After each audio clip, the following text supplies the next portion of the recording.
Hey everybody, it's Julie. Welcome to Hello Monday. Today I'm going to be making an interactive card that has a hidden message. I'm going to be using the Inky Antics scratch off stickers.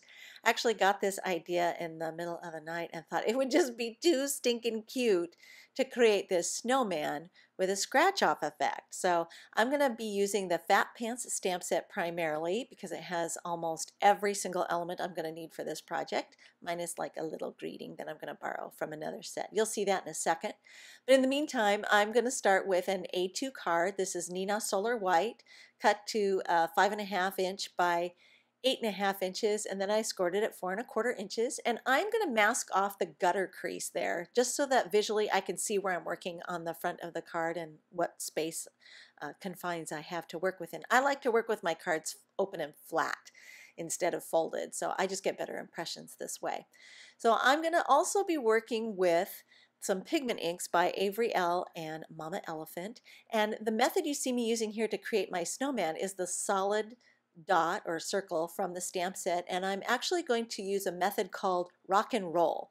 I'm not inking up the whole solid circle itself. I'm just rocking and rolling the stamp, so I'm inking up the edges against the ink pad, and then when I make my impression it looks more like an outline. But you could certainly use the outline circle from the Fat Pants stamp set to create your snowman's features. I just thought it would be fun to do it this way because I really like it.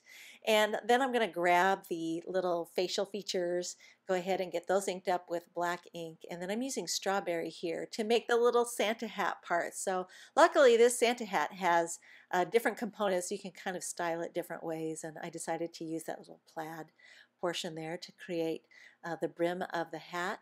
And then I'm going to add a little snowball there at the end, or pom-pom at the end of his hat.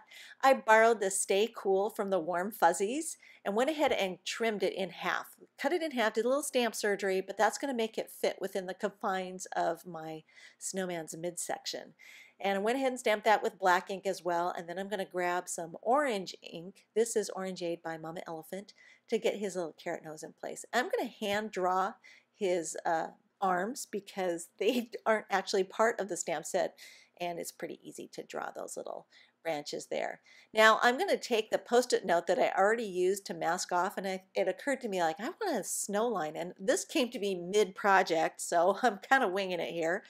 But I trimmed it in half, and then I took my scissors to the other half and created a freehand wavy line, and I'm going to mask off the ground there underneath my snowman so that I can take a sponge dauber and more of that Sea Glass ink by Avery L. and just sponge a snow line there. This is going to give me a landscape for him so that he appears to have, you know, just some grounding. And I kind of got heavy-handed at first when I was sponging, so always start off light. You can add more. It's hard to take anything away when you're sponging. So anyway, you can see there where I got just a little bit too intense, but I was pretty excited because this was turning out exactly as I had envisioned.